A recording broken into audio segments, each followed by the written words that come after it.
Assalamualaikum warahmatullahi wabarakatuh. Jadi di video kali ini, kami dari kelompok 2 akan memaparkan materi yang berjudul berubah menjadi lebih baik. A. Berpikir tentang perubahan. Seorang entrepreneur akan selalu berusaha untuk membuka lapangan pekerjaan daripada mencari pekerjaan yang diperebutkan oleh ribuan orang lain. Seorang entrepreneur akan berpikir untuk memanfaatkan apa yang ada di sekelilingnya menjadi sesuatu yang menjadi daya nilai jual. Seorang entrepreneur juga harus memiliki tanggung jawab yang besar untuk masa depannya sendiri. Setiap entrepreneur memiliki mindsetnya sendiri, baik itu dari perencanaan ataupun caranya sendiri untuk menjalankan bisnis agar bisa sukses atau maju dari kompetitor lainnya. Adapun pemikiran yang diperlukan untuk menjadi seorang entrepreneur. Yang pertama, tidak menghabiskan uang hanya untuk berfoya-foya. Yang kedua, harus berhemat demi mengumpulkan usaha modal. Yang ketiga, harus memiliki pola pikir untuk menjadi sosok yang produktif. Yang keempat, seorang entrepreneur harus bisa melihat semua peluang menjadi uang. Dan yang terakhir, harus bisa membuat keputusan dalam menentukan perusahaan atau bisnis ke depannya. Tidak hanya itu, seorang entrepreneur juga diwajibkan untuk memiliki kemampuan untuk berpikir di luar kotak, menghasilkan ide-ide baru, dan melihat peluang di tempat-tempat yang tidak terlihat oleh orang lain. Seorang entrepreneur juga harus memiliki kemauan untuk bertahan dan terus maju meskipun menghadapi kegagalan ataupun tantangan yang dihadapi. Seorang entrepreneur juga harus memiliki kemauan untuk terus bekerja keras dan tidak menyerah meskipun menghadapi rintangan ataupun kegagalan. Tidak lupa juga, seorang entrepreneur, mereka itu harus memiliki keterampilan manajemen, kemampuan untuk mengelola waktu, sumber daya, dan orang-orang dengan efektif, serta memiliki pemahaman yang baik tentang aspek-aspek manajemen bisnis. Adapun juga cara untuk menjadi entrepreneur ataupun wirausaha. Yang pertama, untuk menjadi wirausaha, seorang harus siap untuk berubah. Kedua, jika belum mempunyai tujuan dalam hidup, maka harus membuat sebuah tujuan hidup.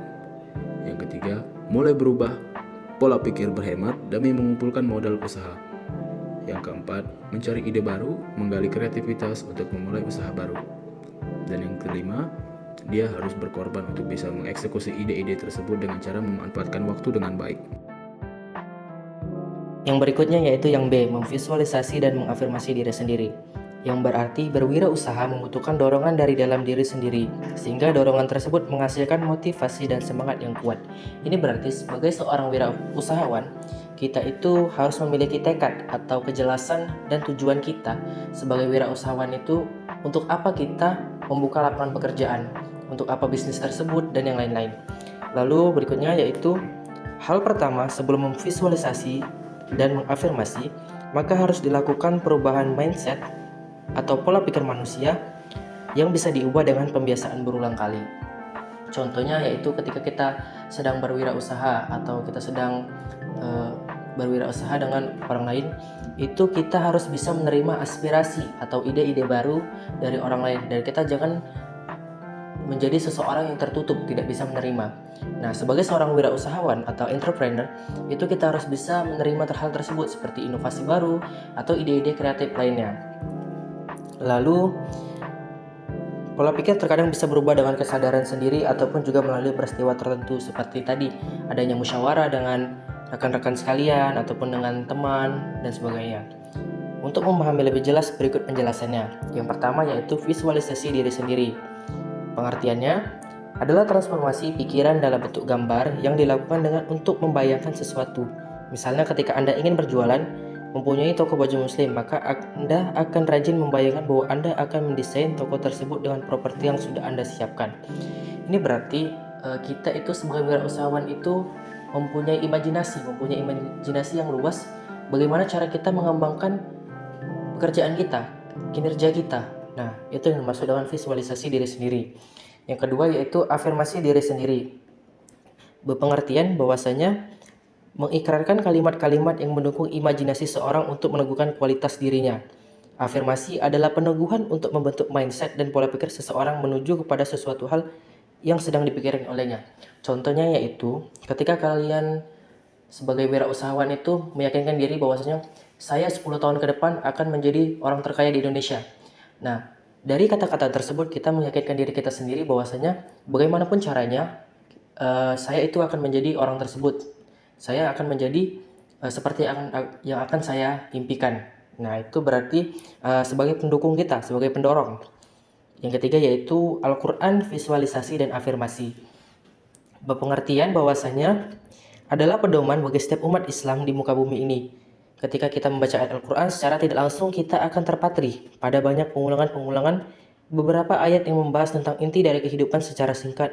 Di sini menjelaskan kalau kita perlu bersyukur dengan nikmat dari Allah Subhanahu wa taala. Ini berarti bahwasanya sebagai seorang entrepreneur, sebagai seorang wirausahawan, kita itu tidak lupa dengan apa yang kita di akhirat nanti, atau bisa dibilang kita itu mensyukuri apa yang kita dapatkan. Ya meskipun sukses itu membutuhkan waktu, namun sebagai orang Islam, sebagai Muslim entrepreneur, kita itu harus sadar bahwasanya kita memiliki tujuan yang jelas untuk di akhir hayat nanti. Baik, selanjutnya materi yang C akan dibacakan oleh teman saya. Baiklah, saya akan melanjutkan bagian C yang berjudul Berpikir untuk Sukses dan Mensukseskan. Menjadi wirausaha berarti juga belajar untuk mampu berdiri di atas kedua kaki sendiri. Menjadi wirausaha merupakan salah satu cara untuk bisa berbuat banyak kebaikan dalam masyarakat. Dalam Islam diungkapkan bahwa sebaik-baiknya manusia adalah bermanfaat bagi manusia lainnya. Hal ini sudah disinggung dari hadis yang diriwayatkan oleh Tabrani dan Daruqutni, bahwa orang beriman itu bersikap ramah dan tidak ada kebaikan bagi seorang yang tidak bersikap ramah. Dan sebaik-baik manusia adalah orang yang bermanfaat bagi manusia. Dan ada hadis yang diriwayatkan oleh Tabrani yang dimana dijelaskan kalau bahwasanya orang yang dicintai oleh Allah adalah orang yang bermanfaat buat manusia lain. Dan amal yang paling dicintai oleh Allah adalah kebahagiaan yang engkau masukkan ke dalam diri seorang muslim, atau menghilangkan kesulitan, atau melunasi utang, atau menghilangkan kelaparan. Dari kedua hadis di atas bisa dijelaskan kalau seorang entrepreneur bisa sukses dan mensukseskan orang lain lewat lapangan pekerjaan. Adapun materi yang D akan dilanjutkan oleh Cikal Agung Pamungkas. Baiklah, saya akan menyampaikan materi D yang berjudul Berpikir untuk Sukses Dunia dan Akhirat. Kewirausahaan dalam Islam adalah salah satu jalan bagi seseorang untuk bisa mendapatkan kebaikan di dunia dan kehidupan setelah itu. Perniagaan dalam Islam disimpulkan menjadi dua, yaitu perniagaan bermakna secara khusus, perniagaan bermakna umum, dan perniagaan bermakna secara khusus. Perniagaan bermakna secara khusus berarti perdagangan antar manusia. Perniagaan bermakna secara khusus merujuk ke jenis bisnis yang memiliki karakteristiknya sendiri atau fokus tertentu yang membedakannya dengan kompetitor lain. Contohnya bisa berupa perusahaan teknologi atau perusahaan farmasi, yang dimana mereka bergerak di bidang mereka sendiri seperti teknologi tinggi yang bergerak di pengembangan teknologi, atau farmasi yang mengembangkan produk obat untuk digunakan bagi yang sakit. Yang kedua adalah perniagaan bermakna secara umum. Ini mengacu pada kegiatan ekonomi yang dilakukan individu, kelompok, ataupun organisasi untuk mendapatkan keuntungan melalui produksi, distribusi, dan penjualan. Contohnya semisal seperti perusahaan tekstil yang dimana mereka memproduksi kain terus menjualkannya ke pedagang-pedagang lain agar mereka bisa membuat pakaian yang baru.